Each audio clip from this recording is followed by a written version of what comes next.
旅客朋友们，欢迎乘坐由温州东到福州的福温高铁，全长约311公里，共有10座客运站，速度目标值350公里每小时，预计2024年开始建设。现在我们用3D 卫星视角欣赏沿途美景，该路线为模拟线路，请以实际为准。起点站温州东站，这闽两地血脉相连，特别是在这闽的南方地区。最近的报道公布了温州至福州高铁的计划，该铁路将在浙江和福建之间设立总共10个车站。值得注意的是，其中3个高铁站将位于温州境内，分别是温州东、瑞安东和苍南3站。除非出现不可预见的情况，这10个电台预计将得到正式确认。温州人，你们对这一发展充满期待吗？事实上，浙江省和福建省在很多方面都有很多相似之处，例如，这2个地区的烹饪文化在口味偏好方面一致，都偏爱清淡口味。吃饭时喝汤，闲暇时喝茶的传统是另一个共同特征。此外，浙江和福建地理位置相近，历史交织，使两地之间的血缘关系永存。简而言之，浙江省和福建省确实是真正的兄弟姐妹。当前，两省兄弟情谊不断深化，共同致力于交通基础设施建设。近年来，毗邻浙江的福建省高铁发展迅速。继福厦线开通后，福建与浙江合作建设温福高铁。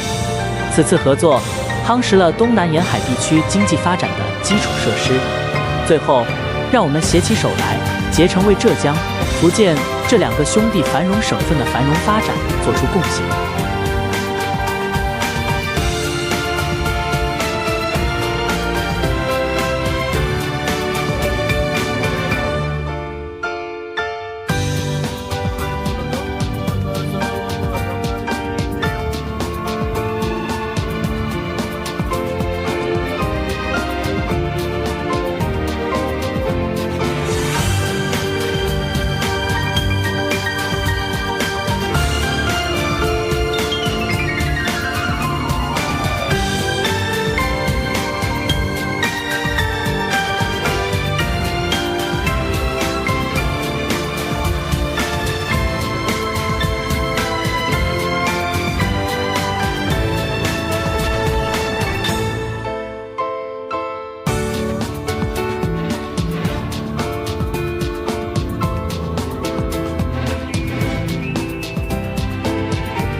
各位旅客，您辛苦了，终点站福州东站马上就要到了，请您携带好随身物品，依次下车，欢迎下次乘坐母随铁路。